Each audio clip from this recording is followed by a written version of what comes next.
আসসালামু আলাইকুম, সবাই কেমন আছেন?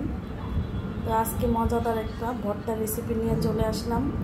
তো দেখাবো ইলিশ মাছের মাথা লেজ দিয়ে কীভাবে ভর্তা বানানো যায়। এটা অনেকেই জানে না, তবে এই ভর্তাটা অনেক স্বাদ হয় খেতে। আমি এখানে ইলিশ মাছের মাথাগুলোকে একদম মুচমুচা করে ভেজে নিয়েছি, সাথে লেজও আছে মাথার সাথে, এই যে লেজ। আর এখানে শুকনো মরিচ ভেজে নিয়েছি, পেঁয়াজ আর কাঁচামরিচ রসুন একসাথে ভেজে নিয়েছি। এখন আমি সুন্দর করে ভর্তাটাকে বানিয়ে নেব। প্রথমে আমি শুকনো মরিচটাকে বেটে নেব।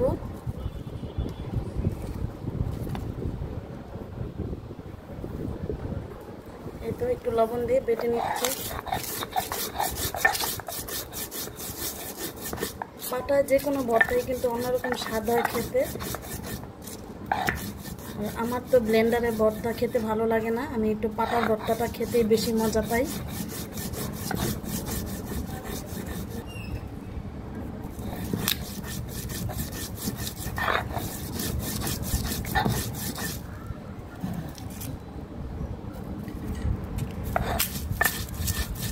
একদম মাথাটাকে যে কাঁটাগুলো থাকবে সেগুলো হাত দিয়ে ফেলে দিবেন, আস্তা কাঁটাগুলো যদি থাকে। আর এই যে দেখেন একদমই কাঁটা কোটা থাকে না, একদম মিহি হয়ে যায় এভাবে যদি ভর্তা বানাই।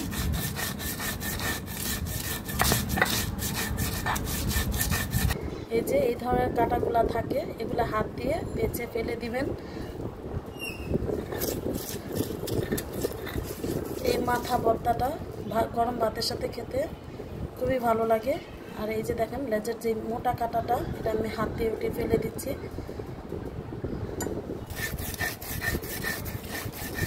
যেহেতু মাথার কাটা কুটা দিয়ে ভর্তাটা বানাচ্ছি, একটু সাবধানে বানাতে হবে যেন হাতে কোনো কাটা না লাগে। এইভাবে যদি কোনো কাটা দেখা যায় এগুলো হাতে ফেলে দিবেন। একদম সহজেই কিন্তু এই ভর্তাটা বানানো যায়। অনেকে এটা জানে না যে মাথা দিয়ে এত সুস্বাদু একটা ভর্তা বানানো হয়।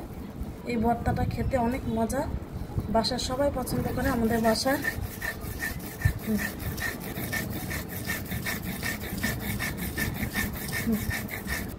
এই যে দেখেন এখানে আমি পেঁয়াজ আর রসুনকে একসাথে ভেজে নিয়েছি।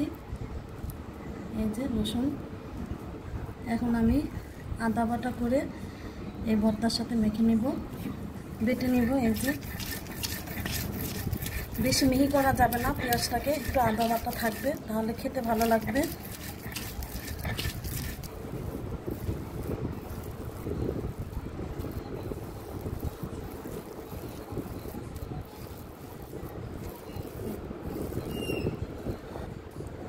এই যে হয়ে গেল ইলিশ মাছের মাথা ভর্তা, একদম সহজভাবে আমি করে ফেলেছি। এই তো হয়ে গেল। এখন আমি কিছু ভর্তা পাটার মধ্যে রেখে ভাত মেখে নেব। পাটায় ভর্তা ভাত কে পছন্দ করেন?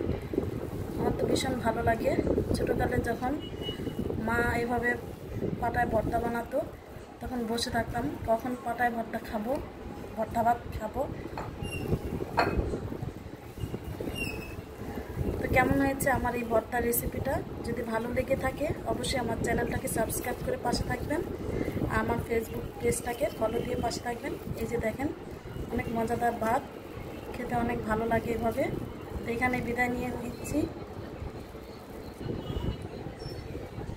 কেমন হয়েছে আমার এই ভর্তাটা? এখানে বিদায় নিয়ে নিলাম। আল্লাহ হাফেজ।